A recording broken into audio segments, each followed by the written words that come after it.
Hey, everybody. Happy Tuesday of a short holiday week. Impromptu sort of live stream here. I wasn't sure if I was going to do another live stream this week, but here I am. So it's going to be a fun, a little bit spicy one today. So thanks for joining me. If you're here while I'm live, well, even if you're not here when I'm live, if you're watching on replay, everybody, I'd love to hear from you in the chat. Let me know where you're watching from. I hope that you will ask questions if you have questions along the way in today's live stream. So I titled this, What Are They Hiding?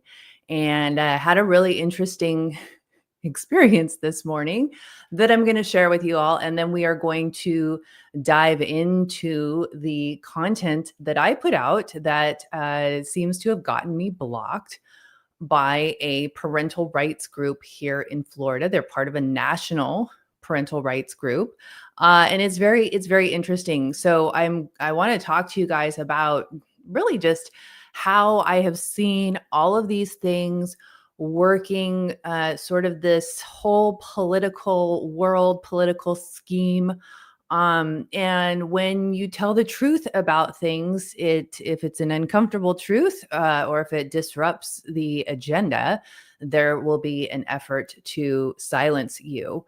And so I think that is, really what is going on here. I put out a Substack on, I want to say it was over the weekend, and it's on a new parental rights bill that has been proposed here in Florida. They're already pre-filing here in Florida for the 2026 legislative session.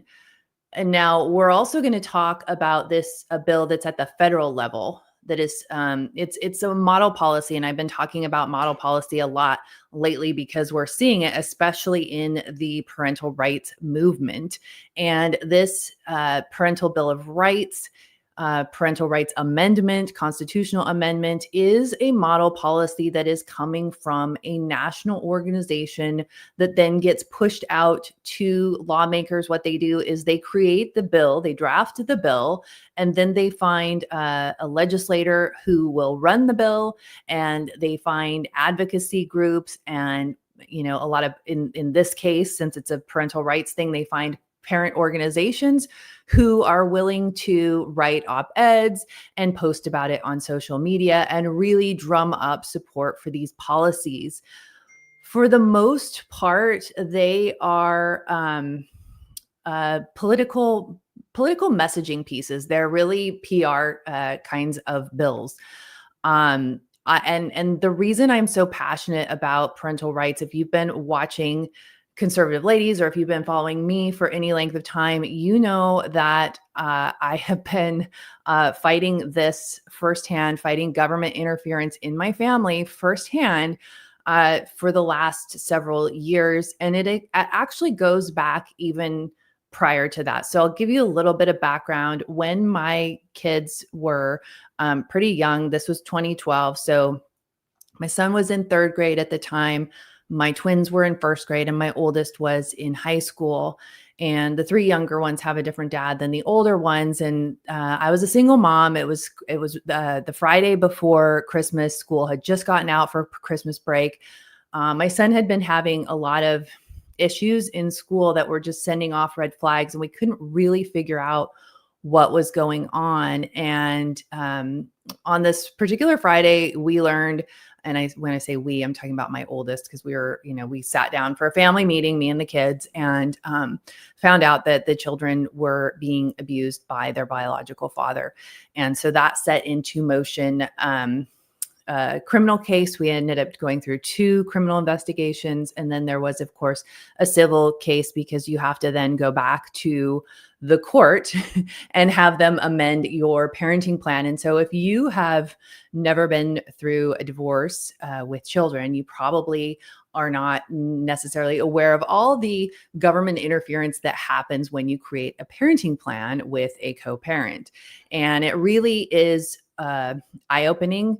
And I was real young when I had my first child, and so I had a parenting plan from very early on. And so I realized, it was kind of like, just as a parent, like I never have known parenthood without the government interfering in my parent-child relationship. But so in 2009, 2010, when we got divorced, we had the parenting plan, and then this whole thing came up in December of 2012. And we're going through all these investigations. The kids are seeing therapists. There's a no contact order. And at one point, it was the spring, I want to say it was like May of 2013. And one of the judges, and this is in Snohomish County, Washington, for all of our friends in Washington that are watching, one of the judges that we had told me that she would throw me in jail for contempt of court if I took any of the children to see a therapist. And that was really my big awareness of, I don't even have the ability to help my children without the government interfering. And of course, children who are being abused should be protected. They deserve to be protected by the government, and we need to have guardrails for that. I could go on about how the government sucks at that too. But I just want to, we're not going to get into that today, but I just want to say that, obviously the parents' rights and government interference for a child who is being abused or neglected, I kind of want to separate those out for the sake of this conversation today. So, and then, so that I dealt with that for a lot of years, kind of got all that resolved in 2015. And then in 2021, we had the issue in Washington State. We had a few issues between 2021 and when we ended up leaving Washington State in 2023. And, we did not have a good outcome in Washington. And I have, it's a really delicate situation, because you want to spread the word, because you want to alert other parents. You want to give people the information so that they can protect their children. But at the same time, you have these kiddos who are, if they're not teenagers or adults yet, they will be someday. And so you need to protect their privacy. And so it's been really a kind of a learning curve for me. I haven't done everything right, but I really try hard now to, as much as I can, protect the details of some of the things that my kids have gone through in their teen years, because now they're adults. And so that's their story. So really differentiating between my story and their story is really important. But I still am obviously a very outspoken advocate for parental rights. And when I got involved in legislation back in 2021, through meetings, former Washington State Representative Brad Clippert, and he and I have since become friends, but he did a really good job of teaching me. He was really my first mentor and teaching me how to go through legislation with a fine-tooth comb and picking out the dangerous aspects of what might even look like a good bill. And so that is what I do. I was telling Joy Jersval, who's on our leadership team, earlier today, I said, it's like this, God has gifted me with kind of this eye and passion for it that had he given me that earlier in life, I probably would have squandered it away. But now it's very useful for me. I'm also, I'm a major government and public policy major at Liberty University. I'm on the dean's list, and I'm getting a 4.0. So it's kind of been, it's been affirming for me to be going through these classes and being like, okay, I actually know what I'm talking about. So just throw that in there for fun. Anyway, so what happened today, hi, Joy and Leslie, our leadership team ladies in the chat. So you can chat them up as well. So I put out this Substack about this Parents' Bill of Rights in Florida, and it is SB 166. And I went through in my Substack, all the different red flags for me in the bill, and, just outline them for my readers. I'm going to put, I'll put a link in the chat for you guys so you can go read it if you want to. But I'm going to pull it up on the screen today as well.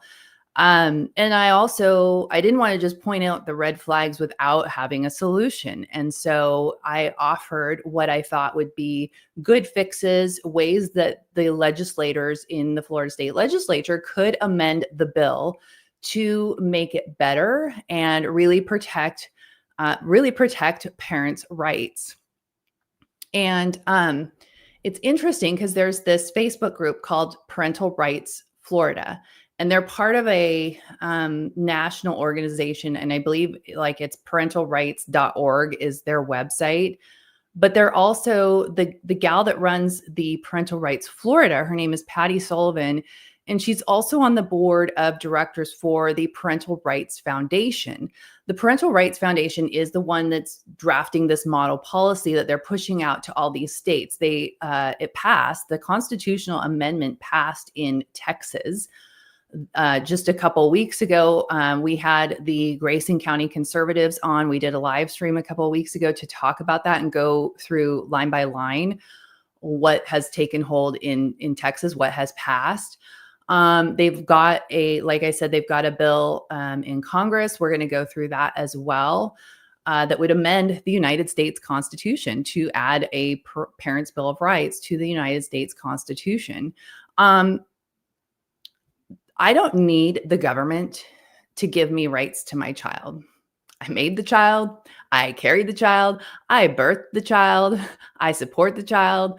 And so the idea that we're going to treat children like firearms, let's just say, where we have a Second Amendment to give us rights to have a firearm, not even the same. Like, these are my kids, and, excuse me, but GTFO.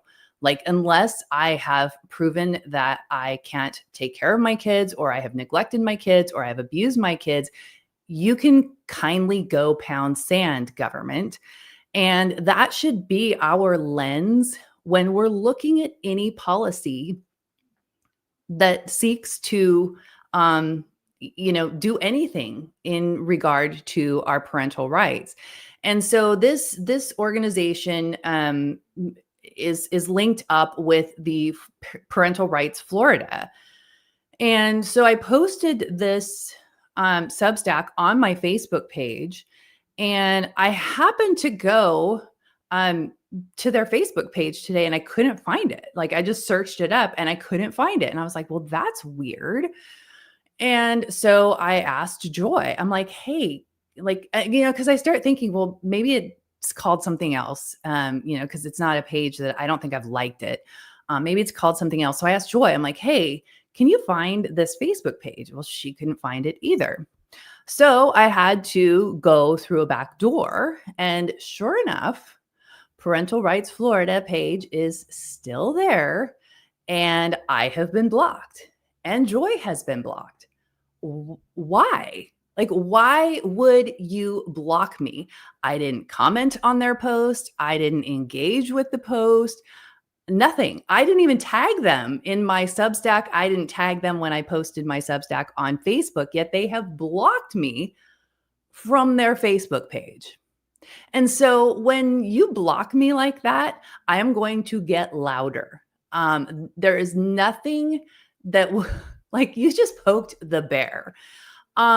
People, and I love the Dr. Phil thing, and I always think about this. People who have nothing to hide nothing. And if you can defend the points in the bill, why wouldn't you want to engage me in a debate about that and defend the policy that you're pushing? So this is very, very sus, right? And so I thought, I am gonna be loud about this. I came to Florida for the fight. One of the things I have learned is a lot of people who don't live in a state like Washington, where parental rights have basically been completely obliterated, they don't understand, and they don't necessarily realize how good intentions can be completely abused by the government. And unfortunately, a lot of people who haven't actually been through some of the things that I've been through, or Joy's been through, or anybody on our team has been through, because we've all been through something.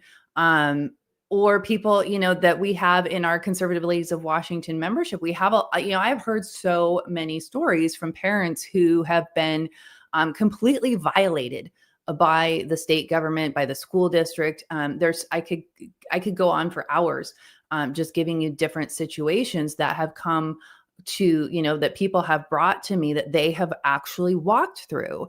And when you live in a state like Florida or Texas, or, you maybe haven't experienced that level of government intervention into your family, where, people in these blue states have really lived um, a different life. And so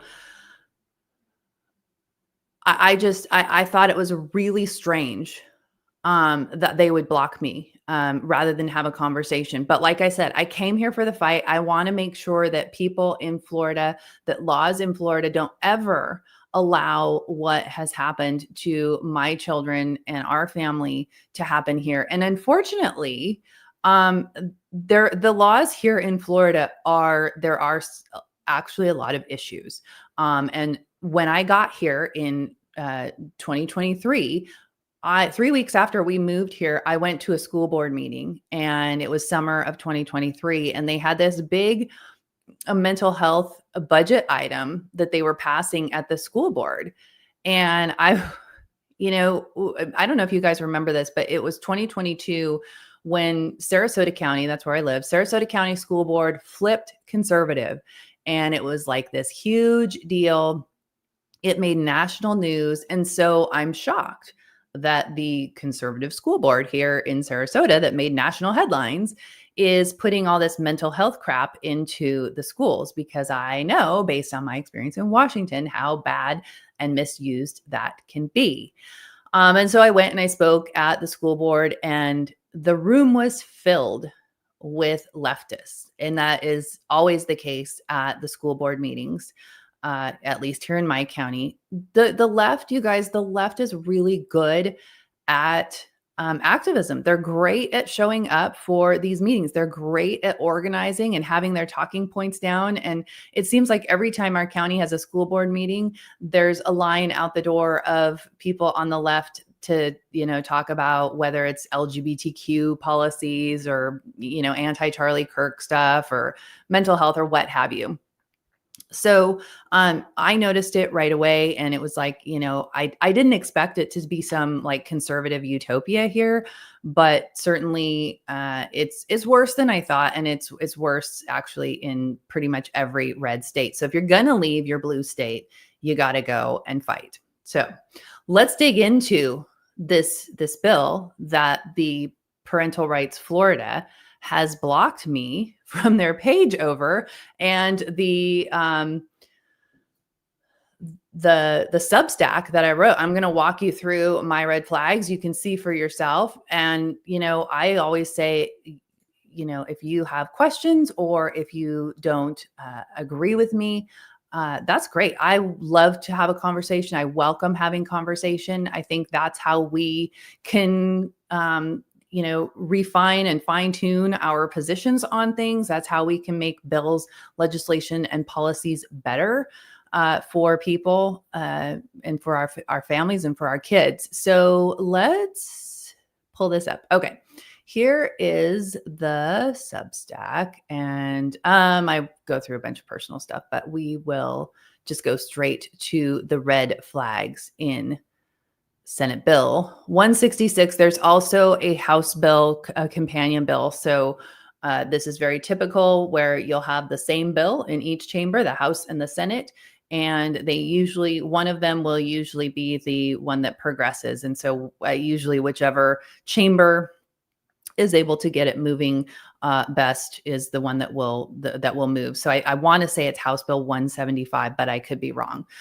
So there's a clause in the bill that is, I'm calling it here an investigation trigger. So if a parent is under investigation, they lose their right to make healthcare decisions and other decisions for their child.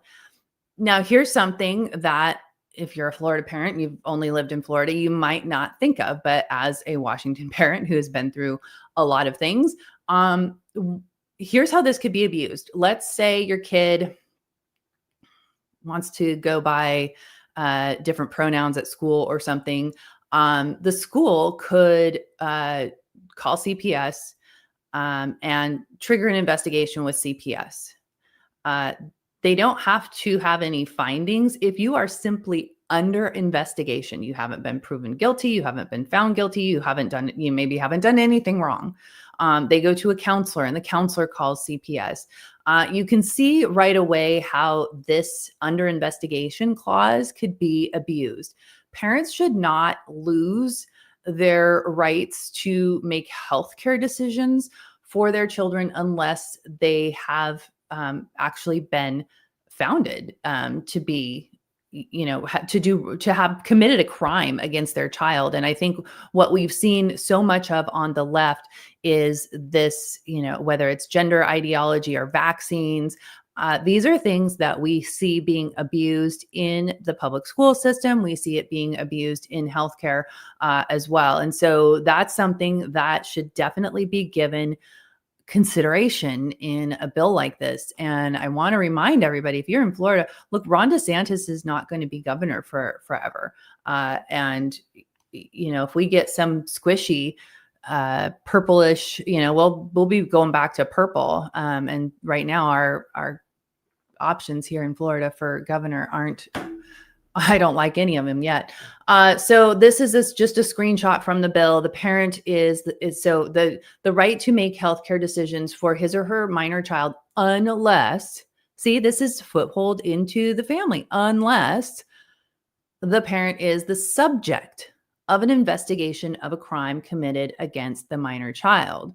We're going to go on to Section 3 as well, which is the authorized by law. So Senate Bill 166 defers to other statutes that allow minors to consent to certain medical services, including pregnancy care, homelessness, and blood donation. So the problem here is that future legislatures could, through these other laws, they can put things into these other laws that completely circumvent the parents' rights. And so what you see here is these 743.01, 743.015, those are all, and then there's some more on the next page down on the bill.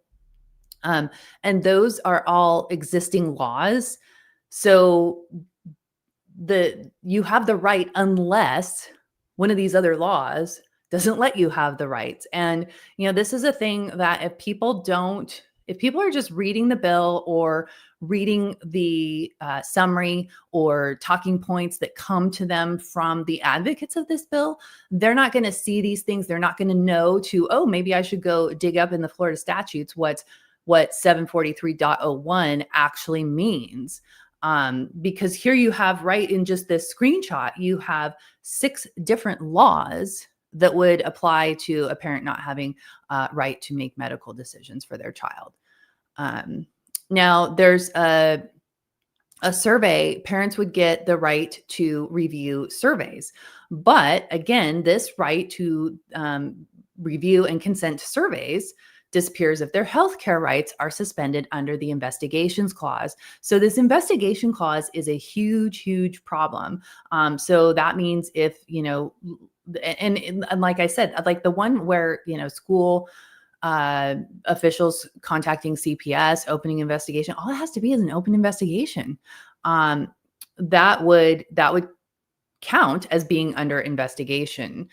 So then these would be able to be administered as well. Now there's information in the bill. There's a clause in the bill about biofeedback devices and data. So parents would have to consent before the school could use biofeedback devices, but the results are classified and as confidential medical records. So the results the parents would not get. So this normalizes biometric data collection in schools and places the control of that data under medical privacy laws, not parental discretion. So that's another big red flag.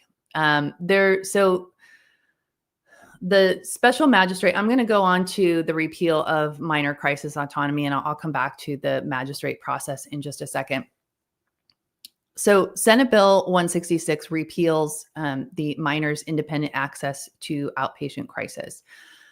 While this does strengthen parental control, it also means that the state would decide if the child can or cannot seek help. So when we go into how this could be improved, we'll talk about that as well. Now, let's go to the special magistrate process. So if you have an issue between you and the school district, say they have overstepped their rights with the surveys or something like that, it would have to go through a special magistrate, and this is a state level magistrate. So the concerns would have to go to a state level where you're not able to work directly with your local control, your local controlled school board, and they're pushing it up to state government level. And here there's a number of concerns with this, but you're opening the door for more government involvement because you're now escalating things to a state level. Now, someone reached out about this particular clause, and I want to share this with you because it's important. It's an important point, and I want to show you guys why it's not a great thing. So I just read Julie's blog about the Florida Parents' Bill of Rights. That's the PBR. I think she's missing the mark when it comes to the local school boards versus the state magistrate. I know too many people who've come up against the school board who repeatedly does nothing. This is after dealing with the issue at the school level. The magistrate has its own issue because they can only recommend or suggest solutions, and the school district can ignore them without consequences. There's a statute in the Florida Constitution that allows autonomy for school districts so they can basically do whatever they want without state interference. Parents have no recourse if the district refuses to do anything. The magistrates need to have some teeth, and there needs to be consequences for not following their ruling. Like everything else with the Florida PBR, it needs serious actionable consequences. So this person makes their own case, is that the special magistrate doesn't have any teeth. So they would review the case, and then they would make a recommendation to the State Board of Education. And the State Board of Education would look at that recommendation, and then they would vote to either approve or deny it. Let's say they approve it. So then it gets sent back to the school board level, and the school board can say, yeah, we're just not going to take that recommendation. And so then you have the parents. You've lost a lot of time because you've had to go through this process. And if you know anything about government is ridiculously slow. And so you're going to escalate this to the special magistrate. They're going to escalate it to the State Board of Education. Then it's going to come back to the magistrate, and then it's going to go back to the school board, and then the parents will be brought back in again. So this is a months-long process. And how many people have you now brought into your parent-child relationship? A lot of state actors, a lot of bureaucrats who have no business being in your family. One of the issues that is important to point out here is this local control. And I've seen this a lot in Florida. I shouldn't say a lot. I've seen this a few times in Florida. So because we have DeSantis and the DeSantis administration at a state level, there's a lot of policy to give state level control over things rather than local level. As a conservative, and our organization as Conservative Ladies of America, we advocate for local control because that's how our government is set up. And that is the way that the citizens can have the most influence and the most control, is at a local level.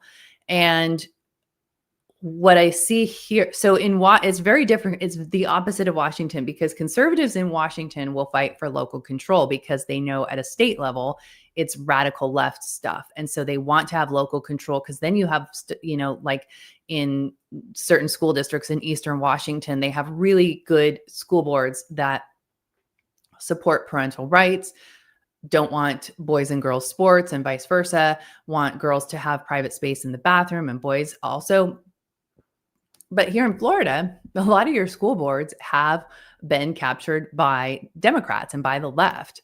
And it's been very hard for conservatives to win these school board races at a local level. I haven't been here long enough to really be able to identify why that, if that's the same reason as like you just don't have great candidates who are running a good campaign. I can only speculate.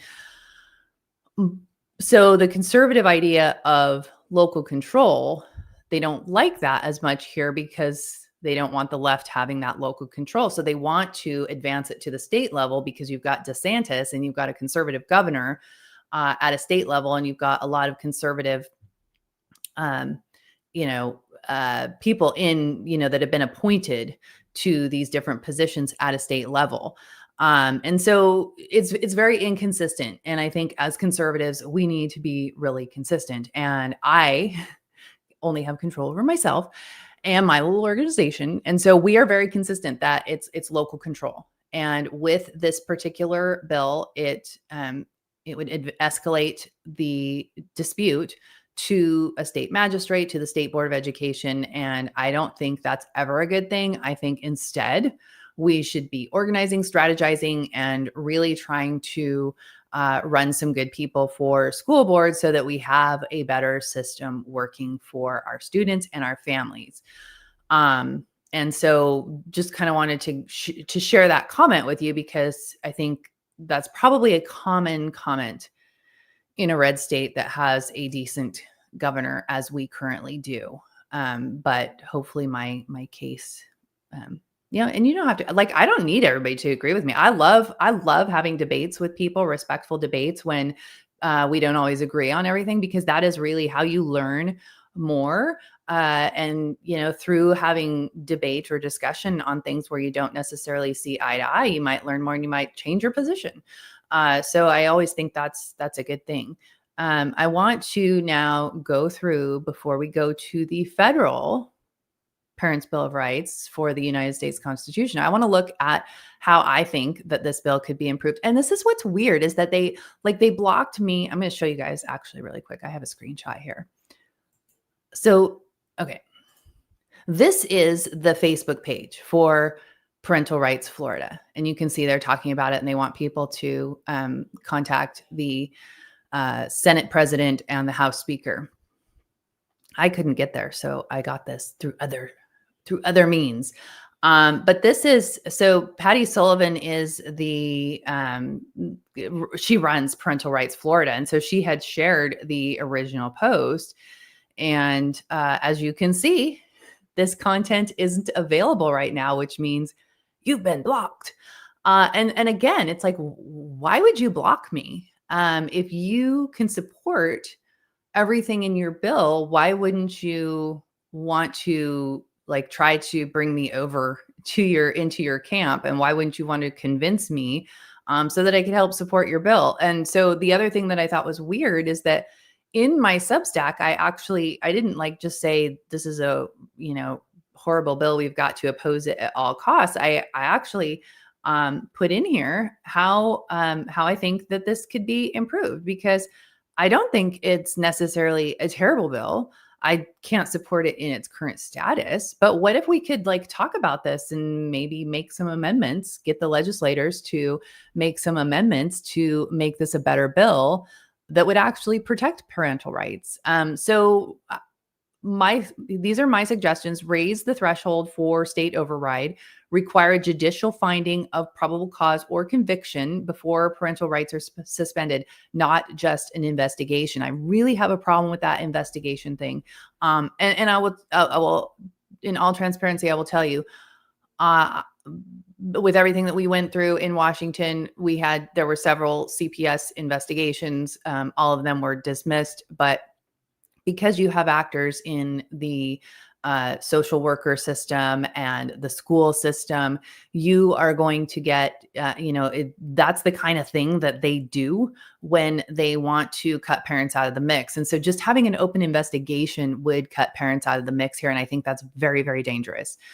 Narrow the authorized by law clause. This is where I showed you there's already several laws that would allow the parental rights to be so here, this could say limit the exceptions to existing statutes only, where they wouldn't be able to actually put in any new carve outs that would allow them to, overstep there. A guarantee on the survey consent rights ensure parents always retain oversight of sensitive surveys regardless of investigation status. I think that's really important. And like, even if a parent is under investigation, like, why would, like, that just seems like it seems like an easy one, that you could just, that's a gimme, right? Protect parental ownership of biometric data. This is really important with data privacy. Require schools to treat biofeedback results as parental property, not just confidential medical records. That's a big one. And that would be an easy amendment to this bill. Localized dispute resolution, we already talked about that, and codify a parental rights supremacy clause. I think this is really, really important. Parental rights may only be limited by clear and convincing evidence of abuse or neglect adjudicated by a court of law. I think that is really important. So those are my recommendations to make this bill a little bit better. Again, why would you block me? That is just so bizarre. And it just makes me think that, you have something to hide, or you can't defend your policy, which is not a good thing. Okay. Moving on to the federal legislation. This again is would be an amendment to the United States Constitution. It is being sponsored by Mary Miller is she of Illinois? I want to say she's of Illinois. Let me look here. I think it's Mary Miller. Even with my glasses on. Yes, of Illinois. Mary Miller of Illinois. And, I just want to remind you guys, bad policy doesn't mean the person who sponsored it is a bad person. Should go without saying, but so this is really not me attacking the sponsors of the bill, but really the policy. And like I said earlier in the video, I don't need the government to give me rights to my children. God gave me those rights. They're my children. And so I kind of just oppose these in general, but let's walk through this, and so that I can tell you exactly why each of these is not great. Okay. So Section 1, the liberty of parents to direct the upbringing, education, and care of their children is a fundamental right. Parents' rights are already a fundamental right that's already been affirmed repeatedly by the Supreme Court. And, you might say, well, this doesn't sound like, it sounds harmless, but once it's in the federal Constitution, federal courts, not parents, not states, will get to decide what that means. And they could redefine it. And think about this over the long term. Don't just think about this, Trump's in office right now, and so it wouldn't get abused. Think about long term. Think about a Kamala Harris. Think about Zoran Mamdani, or a Gavin Newsom or something like that. You have to think future. So this really moves parental authority up the ladder and away from families, away from the states, away from local control, and to a federal level. Section 2 is the right to choose schooling. Reasonable choices within public schools. So the amendment itself says the parental right to direct education includes the right to choose as an alternative to public education, private, religious, or home schools, and the right to make reasonable choices within public schools for one's child. What's reasonable? Kind of depends on where you live. If you live in Washington or California or New York, they're going to have a very different version of reasonable than they will have in Florida or maybe Texas. I don't know. Texas is going south really fast. So this reasonable word is very concerning. And who decides what is reasonable? Is it the court? Is it the Department of Education? Is it a school administrator or a teacher or a school guidance counselor? That is really concerning when I only get to make reasonable decisions. Who's going to decide that? So huge red flag with that one. And like I said, you guys, the organization that's behind this model policy, the Parental Rights Foundation, they are the ones that that pushed the one that passed in Texas. They're the ones that are driving the one in Florida. They want this in all 50 states. They want it at a federal level. And the fact that they've blocked me is very interesting. Especially like, I just can't get over it. Like, I didn't even engage on their post. I didn't even tag them in my post. So it's just weird. Okay. Section 3, neither the United States nor any state shall infringe on these rights without demonstrating that its governmental Let's try this again. Neither the United States nor any state shall infringe these rights without demonstrating that its governmental interest as applied to the person is of the highest order and not otherwise served. How do they demonstrate that it's that it's a government interest? This is the biggest red flag. This is even bigger than Section 2. It basically means that if the government wants to override a parent, all it has to do is claim that the interest is of the highest order. This doesn't sound like shall not be infringed. Like, I feel like the 2A is stronger than this. So this, again, Section 3, biggest red flag of the whole darn thing. Let's move on to, and it's important to remember, lest we not forget what happened during COVID. Would this be forcing, if you didn't mask your kid, if you didn't vaccinate your kid? There are so many different things that we could see being abused here. And this is another lens that I look at policy with, because we saw in Washington state and some of these states that shut down for a long time, how they had actually set up policies in the years prior to COVID that allowed them to take the emergency measures that they took. And so I think it's really important that we look at these policies with that lens of the next emergency, because we're kidding ourselves if we're going to say that there is no next emergency. Absolutely, there is. It's not if, it's when. And you might say, well, by that time, my kids will be all over 18, so it doesn't matter to me. We have a duty, you guys, we have a duty to future generations of American children to fight for them and to fight for their parents to have the right to parent their children without the government getting involved. Okay, moving on to Section 4. The parental rights guaranteed by this article shall not be infringed or abridged on account of disability. This sounds compassionate until you realize that disability is not defined. Could disability include severe mental illness, emotional instability, anxiety, a court-determined legal disability?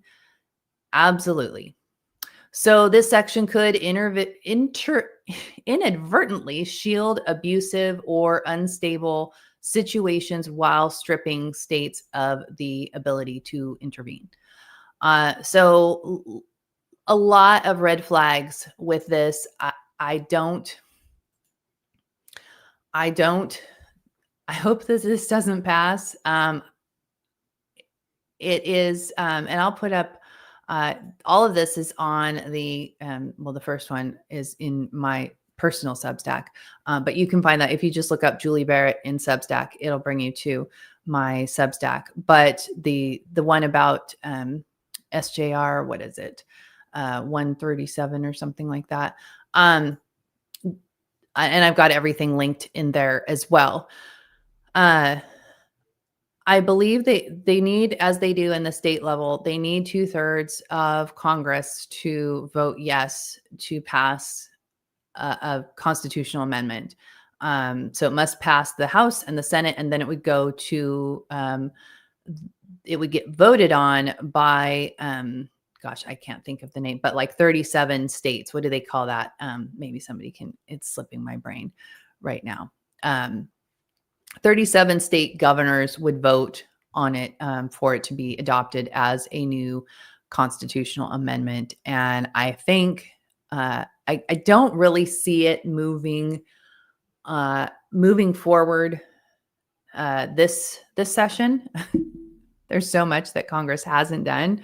But it's one of those things, and we talked about this yesterday in the live stream, is that they keep pushing these things until they get them passed. So for our Washington friends, you probably remember that the assault weapons bill was being pitched by Ferguson and pushed by Ferguson since 2015, and it finally got passed in 2023.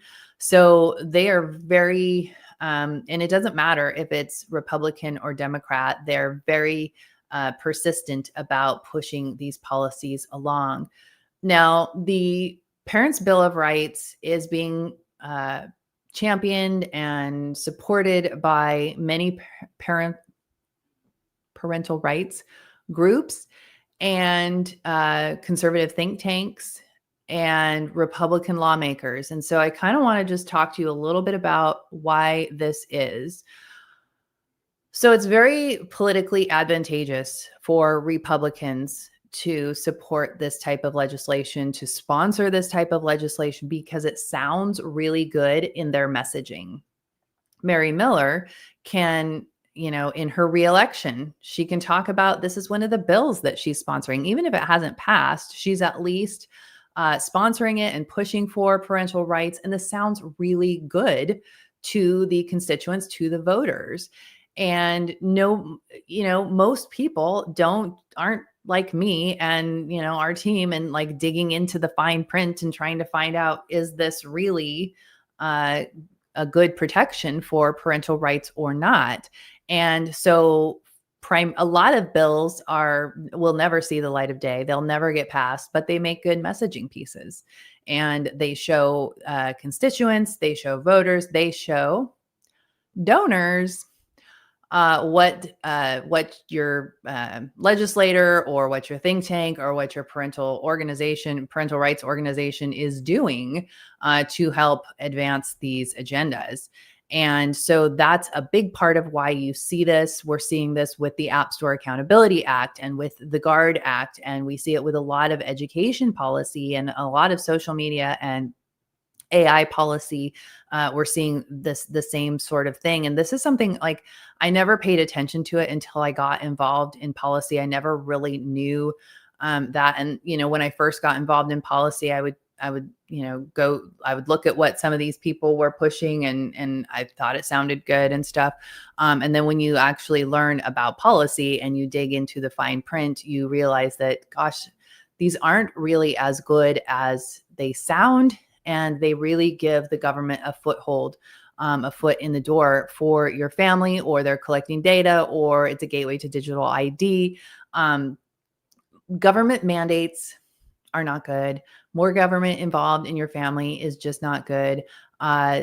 So, I don't think there's any malicious intent. I think these are good intentioned policies, as are many policies. They have good intentions, but in practice, they have harmful effects. And so we can't have our lawmakers and lobbyists and think tanks and all that. We really need, if we're going to start turning this ship around, we really need to have people paying attention to the potential negative impacts of these kinds of policies.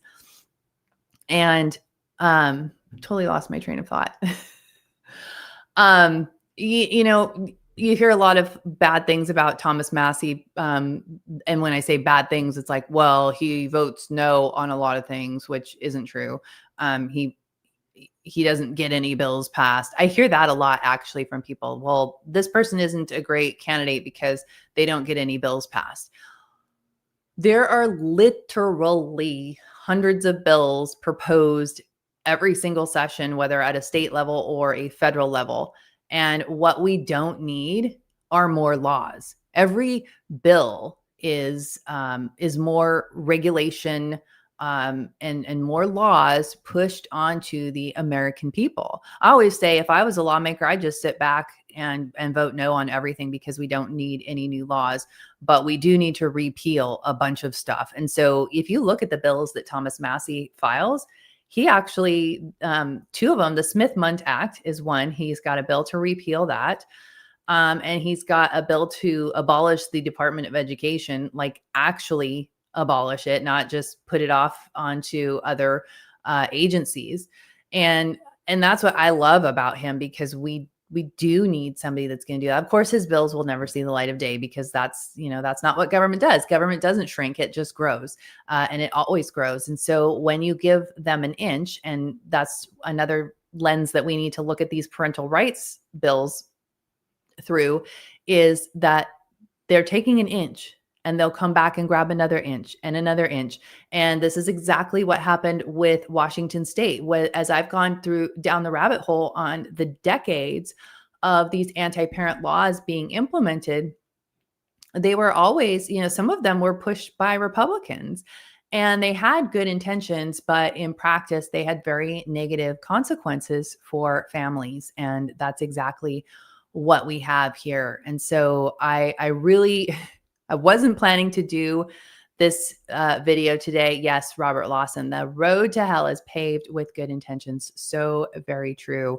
I wasn't going to do a live stream today, but when I saw this morning that I got blocked by Parental Rights Florida, I was like, you know what? I got to make sure that people know about this bill. I was going to share it after Thanksgiving, but had the bee in my bonnet, and, they had poked the bear. So I might as well go live and share it with you today. So again, you can find on our Substack, the United States Constitution Parental Rights Amendment that they're trying to push there. Again, I don't think, and that's conservativeladiesofamerica.substack.com. I don't think it's going to go anywhere, but we need to be aware of these policies, and we need to be saying, no, this isn't conservative. This isn't true parental rights. True parental rights is the government out of my family. So go check those out.